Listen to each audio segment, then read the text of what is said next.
Good morning students. Bhajanpal Bhatia educational group के digital word में आपका स्वागत है।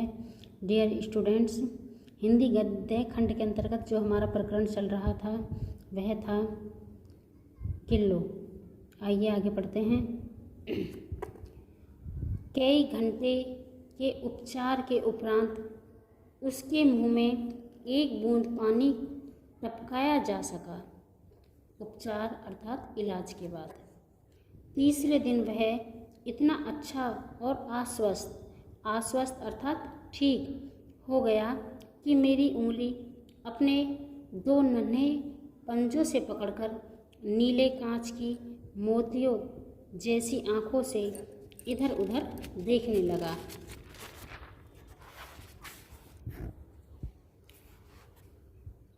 तीन चार मास में उसके स्निग्ध अर्थात चिकने रोए, झब्बेदार पूंछ और चंचल चमकीली आंखें सबको विस्मित अर्थात हैरान करने लगी।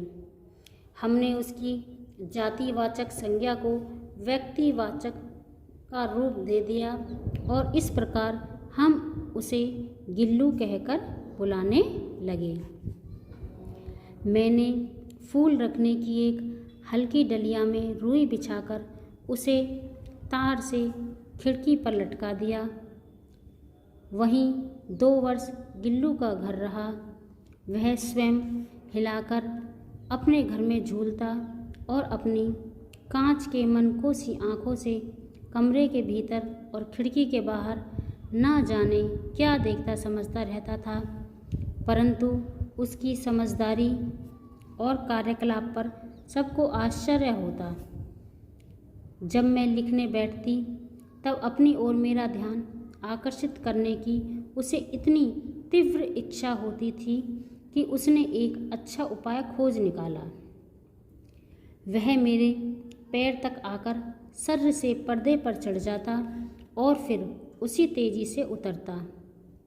उसका यह दौड़ने का क्रम तब तक चलता जब तक मैं उसे पकड़ने के लिए न उठती।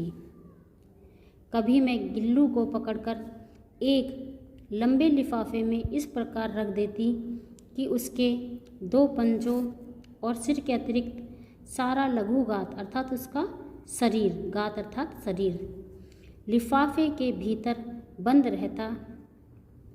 इस अद्भुत स्थिति में कभी कभी घंटों मेज पर दीवार के सहारे खड़ा रहकर वह अपनी चमकीली आंखों से मेरा कार्यकलाप देखा करता।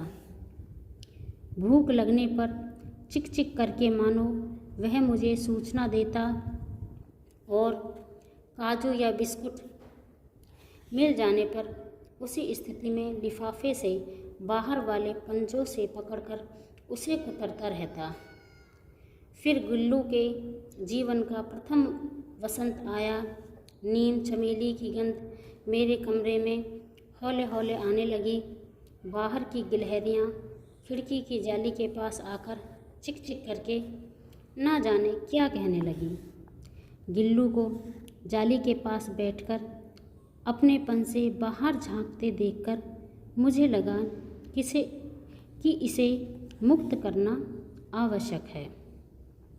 मैंने कीले निकालकर जाली का एक कोना खोल दिया और इस मार्ग से गिल्लू ने बाहर जाने पर सचमुच ही मुक्ति की सांस ली। इतने छोटे जीव को घर में पले कुत्ते और बिल्लियों से बचाना भी एक समस्या ही थी।